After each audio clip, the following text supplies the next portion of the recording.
دسمبر 1996 کی ایک رات PIA کی فلائٹ امریکہ سے اسلام آباد ایئرپورٹ پہ لینڈ کرتی ہے۔ اس میں 2 پاکستانی نژاد امریکی خالد رفیق اور نجم افتخار اترتے ہیں۔ یہ نجم افتخار وہی ہیں جو بعد میں امریکہ میں الیکشن لڑتے ہیں اور پاکستان میں حق میں لابنگ کرتے ہیں۔ یہ دونوں دوست بھی تھے اور ان کا مشترکہ دوست بل گیٹس اس وقت کمپیوٹر کی دنیا کا بادشاہ بن چکا تھا۔ ان دونوں کے پاس پاکستان کی تقدیر بدلنے کی کنجی تھی۔ بل گیٹس پاکستان میں مائیکروسافٹ کا سیٹ اپ بنانا چاہتا تھا۔ اس نے ان دونوں دوستوں کو کہا کہ پاکستان میں وزیر اعظم سے میری ملاقات کا بندوبست کریں۔ دونوں دوست پاکستان کا بہتر مستقبل آنکھوں میں سجائے اسلام آباد اترتے ہیں اور اگلے 10 دن باوجود کوشش کے کہ وزیر اعظم نواز شریف سے ملاقات ہو جائے تاکہ بل گیٹس کی آفر کے بارے میں بتا سکیں اور ٹائم لے سکیں۔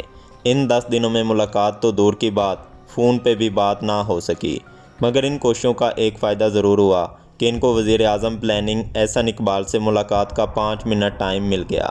اس کو غنیمت جانتے ہوئے جب وزیر اعظم صاحب کو بل گیٹس کی آفر کا پتہ چلے گا، وہ اس وقت وزیر اعظم سے ملاقات کروا دیں گے۔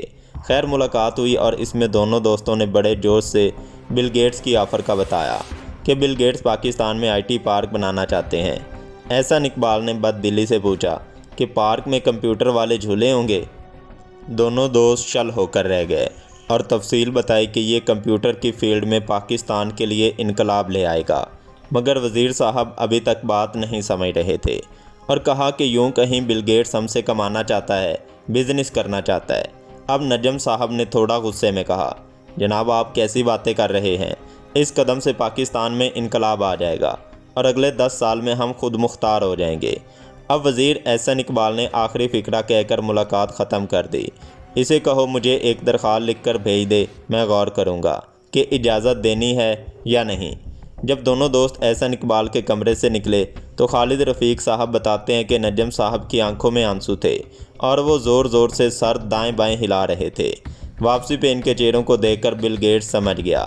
اس نے اپنے انڈین دوستوں کو کہا، اگلے 15 دنوں میں بل گیٹس دلی کے ہوائی اڈے پہ سرکاری مہمان کے پروٹوکول کے ساتھ اترا اور اس کا استقبال اس وقت کے انڈین وزیر اعظم نے خود کیا۔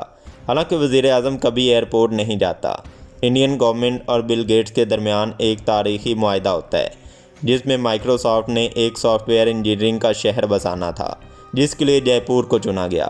اس معاہدے کی ایک اور خاص شق یہ تھی کہ 2004 سے ہر سال 2000 IT انجینئرز کو امریکہ کا ویزا ملے گا اور 500 انجینئر کو گرین کارڈ۔ آج آپ کو گوگل، ٹویٹر، فیس بک کے CEO صرف انڈین ہی ملیں گے اور اس میں انڈین کا کوئی کمال نہیں، بلکہ صرف صرف ایک شخص کی نااہلی، رونت، بے حسی اور مستقبل بینی کی کمی نے اس نادر موقع کو ضائع کر دیا۔ اگر احسن اقبال اس دن بل گیٹس کو آنے کی دعوت دے دیتے تو آج پاکستان ان اندھیروں سے نکل چکا ہوتا، ہمارے بچے یوں مارے پھر نہ رہے ہوتے۔ اللہ تعالیٰ پاکستان کا حامی و ناصر ہو۔